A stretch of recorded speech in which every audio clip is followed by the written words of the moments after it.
All right, so this is how this works. So this is a real land feasibility study that we did from a property down in Georgia. So we're always going to have a high level, right, summary of the deal, lot size, zoning, units by right, real maximum offer, and the seller's ask, and how it analyzes that, right? So it's going to give you a full breakdown of basically also see here, 3 pass, the corrected math, green technology, tax strategy, and our max allowable offer.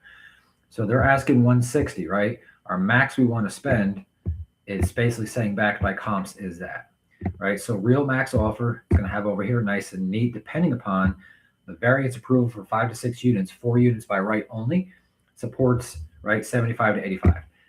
Then it's going to go right into right the path, the units, the variance, walk away, the land price at each one, the condition required, right, the cash flow, and the decision, right?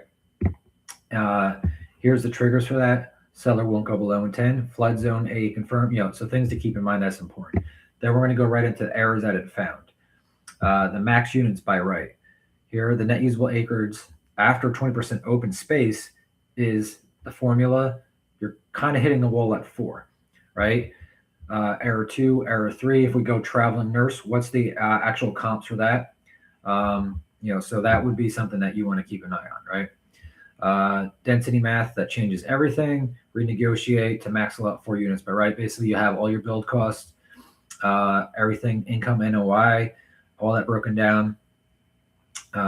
Variance for 5 units, right? All those costs, the land, the net operating income, if we can do that. The variance application process over here, what to do to make that happen in a reality. All the numbers, if that does happen, again, your adjusted cash flow a month, your DSCR, your cash on cash. At 160, every scenario is underwater. So basically saying at the seller's price, which we're having go or no go right now very quickly, right? What happens and why? So basically saying walk, it's underwater no matter how we slice this deal, right? It's not going to work. All the scenarios in one view. This is a really good one. Land, total project cost, annual NOI, stabilized, day one spread, cash flow a month, verdict. Right, walk away, long hold, conditional go, best case. And it's going to break down, right, all your numbers across the bare, the base, and the base, right? So that means 4 units, 5 units, right? If we can go crazy and get 6 units, what that would look like.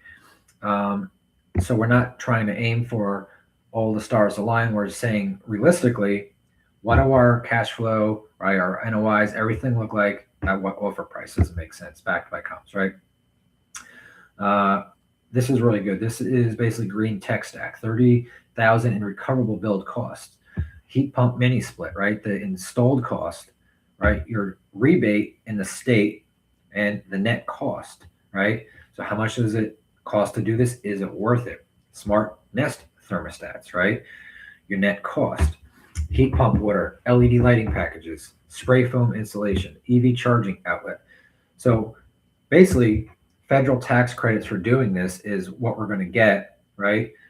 Right, your annual HVAC savings, right? What that looks like, a 40 to 60% reduction on landlord paid utilities.